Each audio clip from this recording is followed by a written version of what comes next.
Good morning, friends. Get ready with me while we talk about summer book club for my students. If you don't know, my name is Brooke and I am a private tutor. I have hosted a summer book club for my students for the past 3 years, so this year would be my 4th year doing summer book club.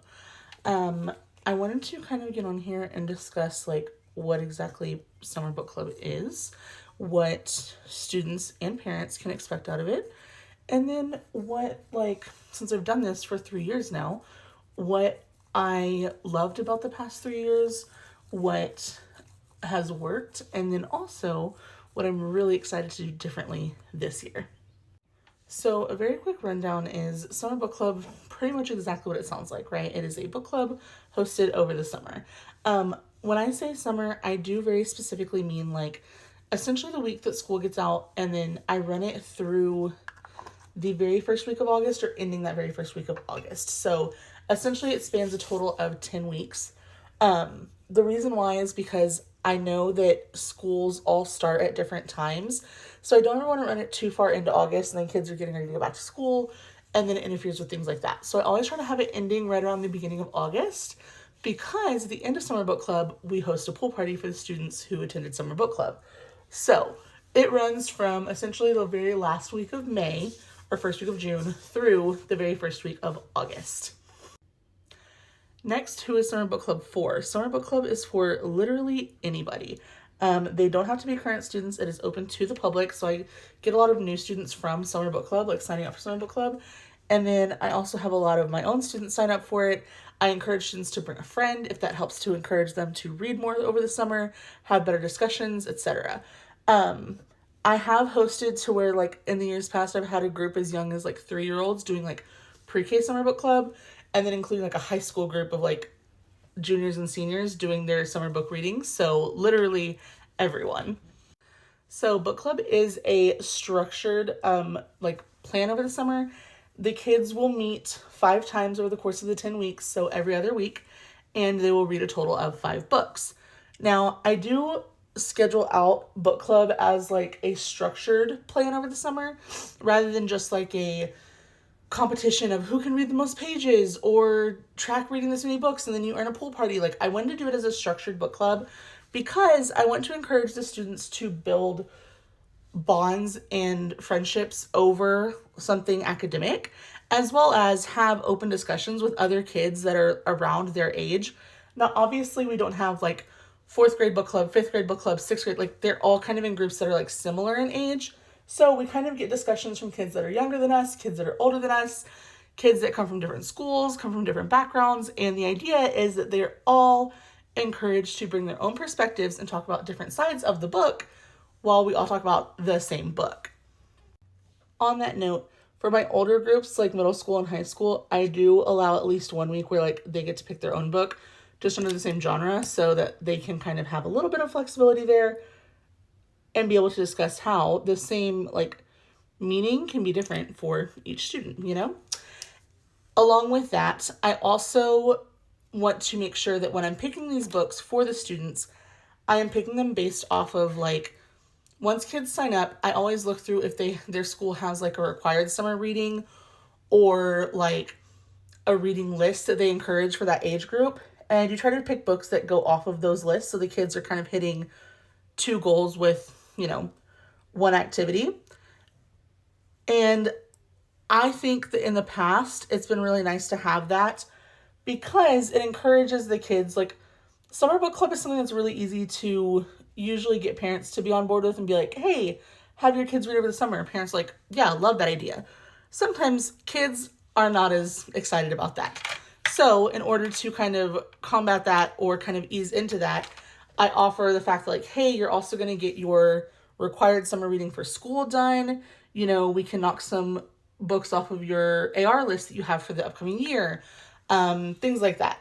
And what's helpful is if they have required readings and they have to, let's say, write an essay or take a big test the first week of school over that, they're not just going to have their reading done. They're also going to have the perspective of their peers and even mine as they go into that year. So that's really encouraging. And that's also really worked well for the past couple of years is including that. And then we have some kids who have been returning, so they've kind of been meeting with the same group every summer, which is really neat to kind of see them catch up over the summer when that's the only time they get to see each other. So it's really exciting to kind of build like the community that I work within into its own little community, if that makes sense. One thing that I do want to do a little bit differently this year is encourage more of the interaction and discussion like between the meetings every 2 weeks. Now with 2 weeks, that's a strange timeline to give to literally everybody. Because when we're thinking like longer chapter books, 2 weeks is a pretty decent amount of time to be able to read that full book. However, when we're talking about like pre-K and elementary, like picture books, like 2 weeks is a long time. For those students, I encourage them to read it multiple times, whereas like chapter book, you're going to read it through one time, obviously. In the past, I've always opened book club by giving students like a little care package to start with. It has their reading list, a calendar of when all their meetings are going to be, and just little fun things like a bookmark or a little like notebook and things like that. And I just kind of encouraged them to kind of use it as they felt they needed to. However, this summer, I am going to be having them fill in those little notebooks as like reading logs. I want them to track when they're reading, what they read, what questions they came across, what vocabulary words they use, things like that, so that it'll be something I will check when we come into our meetings to see that they've been doing it and to kind of monitor when they're reading, what questions they're seeing, things like that, to encourage a discussion beyond just like, did you like the book or did you not like the book? So I will also be sending with the kids, like at this meeting, we will be talking about the previous book as a group, and then we'll be opening up into the next book, and I'll be sending you with an individual activity. So I'll have a worksheet to do as an individual activity for the new upcoming book, which is going to help with students who may be traveling, may have summer camps, maybe end up getting sick and can't make it to the meeting. They will still have a way to participate because they'll have their individual activity, and then when we meet together, we'll do a group activity. I also, because of the idea of like book logs and things like that for this summer, I really, really want to incorporate something along the lines of like a group me or a Padlet or some type of forum where students can send in little check-ins. Like I can post questions and have the students respond either through video or through like a text response, depending on their age group, of course, with parental encouragement, things like that. So I'm really excited to kind of have that like check-in in between the times to keep that conversation going from week to week or bi-week to bi-week. One of the last like new things I want to do this summer is incorporate themes. We all love a good themed party, a good themed conversation, a good themed activity. So a couple years ago, I had my pre-K kids read the book Don't Let the Pigeon Drive the Bus by Mo Willems. And at their activity, as we were discussing the book and like reading through it, etc., I literally had them have their snack like as the activity.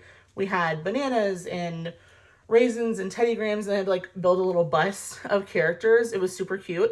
All that to say, obviously that doesn't necessarily incorporate into like my middle school and high school groups. It could though. What I want to do this summer is kind of have themed activities like that where they're actively doing something while we discuss, rather than just sitting there and having their little like popcorn snack and saying whether the book was good or not, you know? I want this to be a little bit more interactive this summer. I'm really excited. I'm really looking forward to it. In the past, I've had parents host on a rotating basis. Like they sign up for which week they're going to host. And whoever is hosting is usually providing the snacks and drinks and things like that. But this summer, that's something that me and my husband are actually going to take on. We're still going to be hosting rotating basis at the students' homes. However, me and my husband are going to take on like the actual snack and drink part of it to be able to kind of have like themed pieces for each book. So whatever the book is going to be, we're going to pick kind of like the theme behind it and do some type of like snack activity or like themed snack that goes with it. So it kind of encourages more conversations beyond just the words that were on the pages. Thanks for hanging out with me. I'm going to finger comb through my hair and get ready to go do an SAT prep session. I hope you guys learned so much about book club. I really encourage you to leave any questions you have for me in the comments or reach out to me directly, because book club is something that I have loved doing. I have loved being able to incorporate as a part of the tutoring that I already do, and can't wait to see you guys there.